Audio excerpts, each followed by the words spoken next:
Live from downtown Detroit, home of WDIV and Click on Detroit, Local 4 News at noon starts now.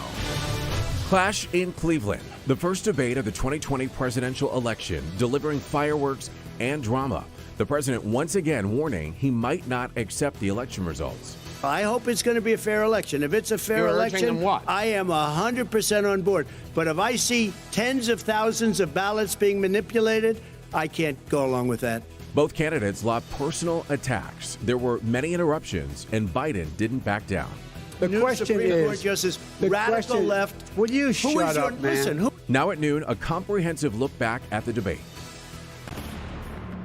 But first, we are watching Storm Tracker 4 for you this afternoon as wet weather continues to move through our area with the potential for thunderstorms. That, of course, topping our news here at noon. Thank you for joining us. I'm Evrod Cassavy. As you take a look here to your screen, you can see some cloud cover there as we look live outside through our sky cam. Meteorologist Brandon Rue here for us this afternoon, tracking rain, thunderstorms, and dare we even say hail, Brandon? Yeah, I mean, this is the kind of thing. We're already seeing some thunder and lightning in the state. And when it's this cool, you don't often think about thunder and lightning. And most of the area is dry right now, but that is a changing. Temperatures are on the cooler side, so we'll get you set here for the rest of your day into your afternoon. From Canada to downtown, we've got temps in the middle 50s, 57 Metro, Double Nichols, 55 Howell and Adrian. The winds are gusting a little bit, and that does create some flooding issues for Anchor Bay into Harson's Island, but most of the wet weather is drifting to the north across our north zone, and you can see some thunder and lightning over near Mount Pleasant. But we have a cold front coming at us, and after 2 or 3 p.m., much more in the way of rain and thunder and some gusty winds. Probably the biggest threat will be those gusty winds around thunderstorms, along with lightning and some heavy downpours, and that should go on through again, the mid to late afternoon and early evening, Evrod, slowing everybody down for the drive later. But we've got a repeat performance with even cooler temperatures ahead, and that's coming up. Boy, oh boy. All right, Brandon, we'll be checking in with you in just a little bit. But in Decision 2020 this afternoon, the first presidential debate was a major clash of personalities, experience, and skills. President Trump trying to dent Joe Biden's long-held lead in national polls with biting personal attacks, and the Democrat laying into Trump's record on everything, from his policies to his taxes. Tracy Potts breaks it all down for us from Washington, D.C.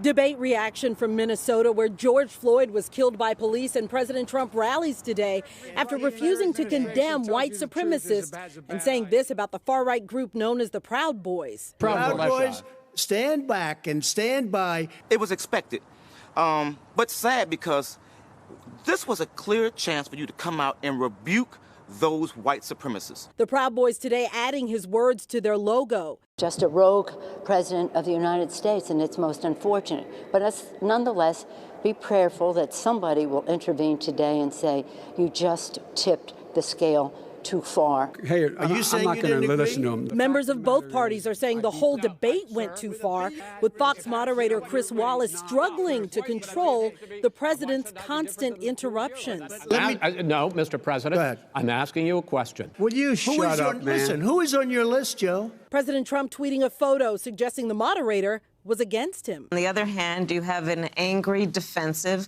Donald Trump who spent full time interrupting, attempting to bully the process, including the moderator. He denied avoiding taxes and went after Biden's son, Hunter. He was thrown out, dishonorably discharged. That's not true. He wasn't dishonorably. Cocaine use. Biden's on a campaign train from Ohio to Pennsylvania today after what many described as a train wreck last night. Moderator Chris Wallace catching heat today, too, for not keeping this debate under control, if that was even possible. And so now it's raising questions about whether this will happen next time, and if so, if the rules might be different. Tracy Potts, NBC News, Washington. All right, thank you, Tracy. So you might be wondering just how truthful both President Trump and Joe Biden were during that debate. The Local 4 Trust Index team spent the night and this morning investigating some of the claims. And our Grant Herms joins us now with a look at how both the president and former vice president handled the topic of the economy. The economy has been the president's strongest issue and his most trusted area among voters, so Biden had a lot of ground to make up on this. Now, both men made some Michigan-specific claims, and we ran them through our Trust Index. We'll start with this first mention of Michigan from the president. Pennsylvania, Michigan, and a couple of others. You got to open these states up. It's not fair. You're talking about almost it's like being in prison. And you look at what's going on with divorce. Look at what's going on with alcoholism and drugs. It's a very, very sad thing. And he'll close down the whole country. Hyperbole aside, we're calling the president's claim about what Biden would do true. But there is a bit to unpack. Biden has said repeatedly that he would shut down the economy if it was under the advice of scientists and medical experts. When it comes to alcohol and drug abuse, a July report from the American Association of Medical Colleges shows a series of studies showing an increase in both alcohol and drug abuse. On divorce, the president is likely pulling from a widely shared summer survey from a company that creates legal documents, which said those seeking divorce papers was up 34%. Here's two from Joe Biden on the state of the automakers and his role in the auto bailout. I was asked to bring back Chrysler and General Motors. We brought them back right here in the state of Ohio and Michigan. He blew it. They're gone. He blew it. The first claim here we're calling true, but there's more to the story. Biden did play a role in the auto bailout, but things were already in motion when he and President Obama entered the White House. On his second claim, that's not true. The big three are still here. The former vice president over-exaggerates the losses automakers have suffered under the president, although auto jobs were declining and auto companies lost billions in the U.S. trade war with China. That leads to this last claim from the president. Michigan had the best year they've ever had. That is not Many true. car companies came in from Germany, from Japan, went to Michigan. We're calling the president's claims here not true for a few reasons. While it's a little unclear what he means by Michigan had its best year, the automakers lost about 11% in operating revenue in 2019, and auto sales dipped by roughly 17 million, far from their best year. As for the car companies coming to Michigan, the president has made these claims before, and there is no record of any German or Japanese car manufacturing company moving to Michigan in 2019. We'll have all of our trust indexes from this morning, plus a full list of claims we checked live during last night's debate on clickondetroit.com. The next debate is between Vice President Mike Pence and Senator Kamala Harris. That's a week from today on October 7th, when we'll test their claims against our trust index. All right. Thank you, Grant. It is now official.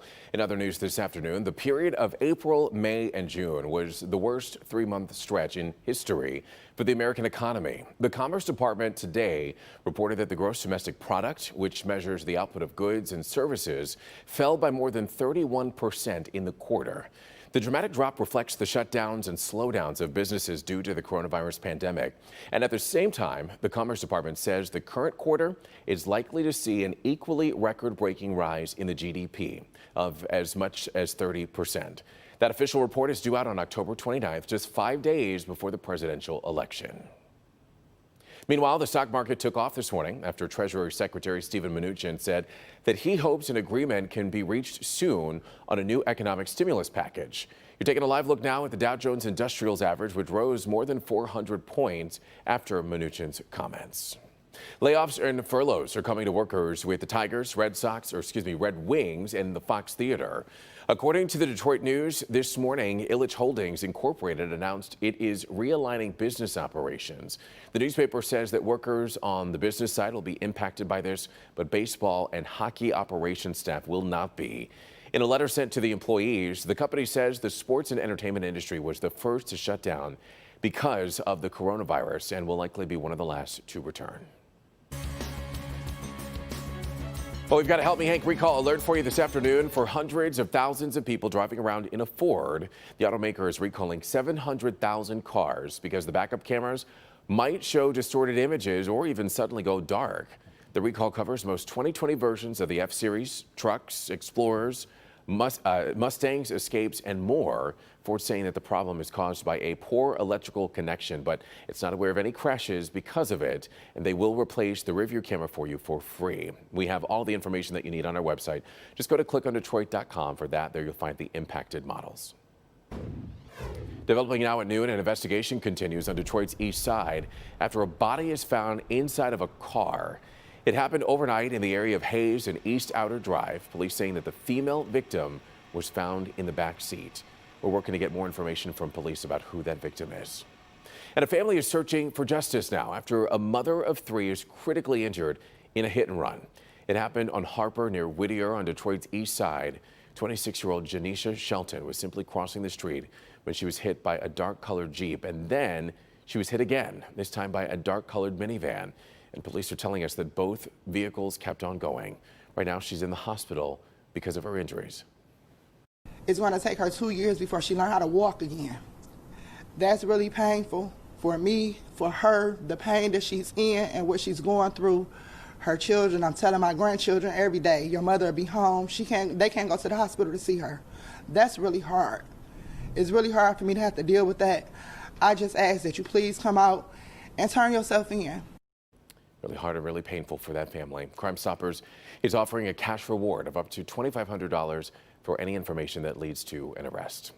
Still to come here on Local 4 News at noon, the coronavirus still very much a threat to millions of Americans. And after the break, we have a look at our numbers here at home in Michigan, as well as the controversial statement that was made by a former advisor to Vice President Mike Pence on the White House coronavirus response. That and more when we come back.